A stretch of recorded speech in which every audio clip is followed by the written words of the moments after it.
Nitong mga nakaraang araw, nag-uulan din daw noon nung pumunta si Christian sa isang ukay-ukay sa bayan nila sa Daet, Camarines Norte. Kapag umulan po talaga dito sa amin, nababasa po yung tubig. Kaya po lumalamig yung panahon, kaya napilitan po talaga akong bumili ng jacket.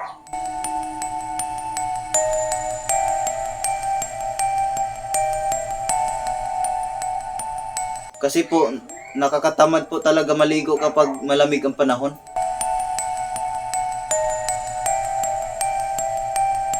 Sa ukay po talaga ako bumibili ng gamit kasi mura po doon.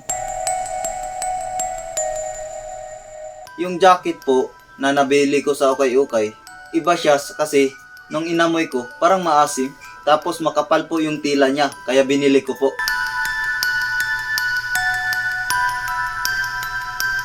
$250 yata yung presyo nun nung binili ko yun. Tinawaran ko pa nga yun eh. Sabi ko sa tindera, 300 na lang po para hindi nyo na po ako susuklian.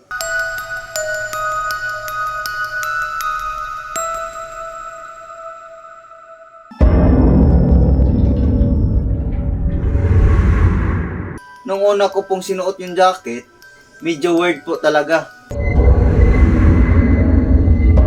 Ang pakiramdam ko po nun, medyo mabigat. Kasi alam ko naman po, yung mga gamit sa ukay-ukay, galing po sa ibang tao. Kinagabihan, ang jacket na nabili ni Christian sa ukay-ukay, di umano nagsimula ng magparamdam. Pakiramdam ko po, parang nakayakap po sa akin ang jacket. Siyempre, kinilabutan po ako nun. Kaya ang ginawa ko po, inisip ko na lang po na si Ivana Alawi ang yumakap sa akin. Kasi po, idol ko po yun eh. Tapos kahit hindi ko po suot yung jacket na yun, pakiramdam ko po talaga parang may nakayakap sa akin. Napabulong na lang po ako minsan na sana all. Kasi hindi pa po ako nagkakajowa since birth.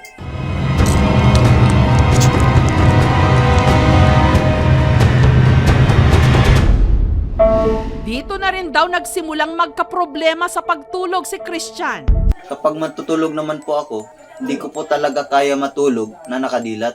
Masakit po sa mata, tapos kapag nasa kalagitnaan na po ako ng panaginip ko, binabangungot po talaga ako. Yung panaginip ko po, may kadate po ako ng magandang babae. Tapos sa kalagitnaan po ng panaginip ko, nung magbabayad na po ako sa restaurant, naiwan ko pala yung wallet ko. Buti nga po, nagising ako no, kasi wala po akong pambayad. Baka po paghuhugasin po ako ng pinggan doon. Sabi ko po sa sarili ko, binabangungot ako. At lumala pa raw ang mga pangyayari nung sumunod na gabi. Brown out po noon, sobrang dami pong lamok. Hinubad ko po yung jacket, tinakip ko po sa mukha ko, tapos...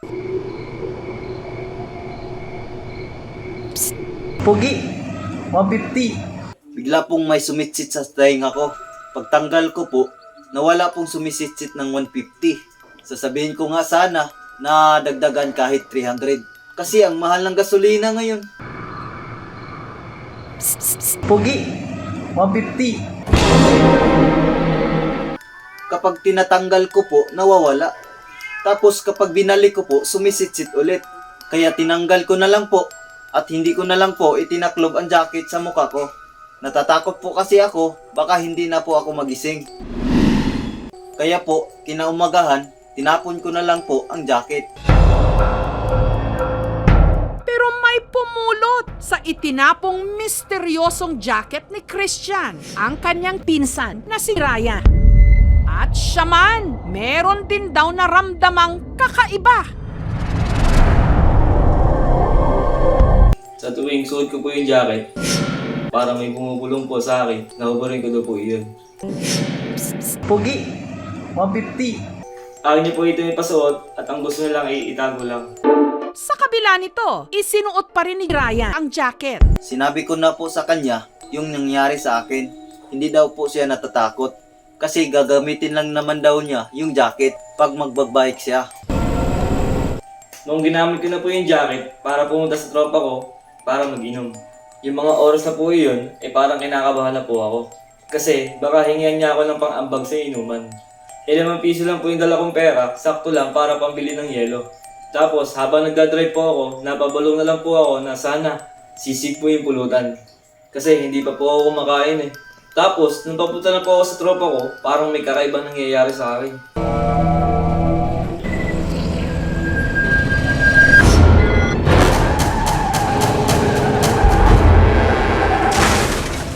Ayun po, nabangga po ako. Nawala pa po yung ₱5 ko pang ambag para pambili ng yelo. May mga dahilan po tayo na nakaka-apekto kung bakit tayo na-aksidente. Katulad nung basa yung kalsada kasi may tubig, kaya tayo na-aksidente.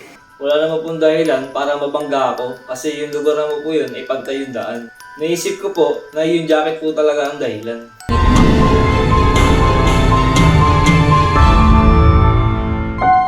Pero nadala rin si Ryan tulad ni Christian. Hindi na isinuot pa ang jacket. Itinago na lang ito sa kanyang drawer. Hindi ko na po talaga sinuot yung jacket kahit matutulog na po ako.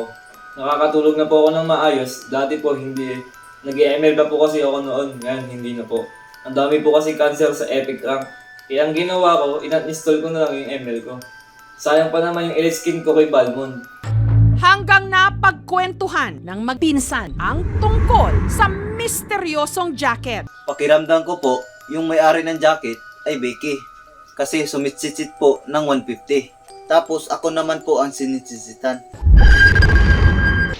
Pero kahit matagal na raw nawala kay Christian, ang tinawag niyang haunted jacket mula sa ukay-ukay, ramdam pa rin daw niya ang misteryo nito.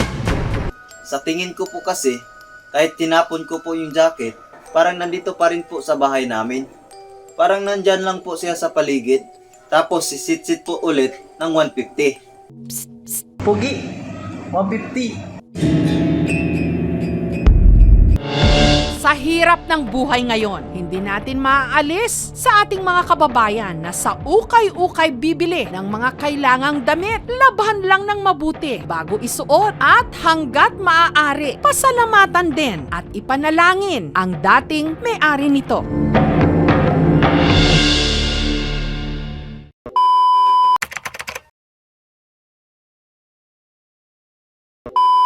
Yo, shout out pala sa mga kapatid ko, shout out din sa nanay, sa tatay ko, at shout out din pala sa mga katropa ko sa kurba. At shout out din pala sa nagsusuporta sa aming YouTube channel. At shout out sa nanonood. At shout out din kay Boss Kapitan Alan. Shout out din pala sa kay Paring Oliver. At shout out din kay Paring Ivan. Shout out din kay Paring Riniel, kay Taguro, si Iski. At shout out din pala kay Boss Obe. At shout out kay Tutoy Hans. Tutoy Hans, magmahal ka ng todo. Huwag mo nang pakawalan pa. Shout out din pala sa editor namin, Paring Jelo. At shout out din pala kay Juday Runya. Shout out din kay Gisa Runya. Shout out kay Karne Runya. Shout out kay Jode Runya. At shout out din pala sa mga kaibigan ko sa Cebu. Huwag niyong makakalimutan Mag-like, mag-share. mag-subscribe sa aming YouTube channel. Maraming salamat po.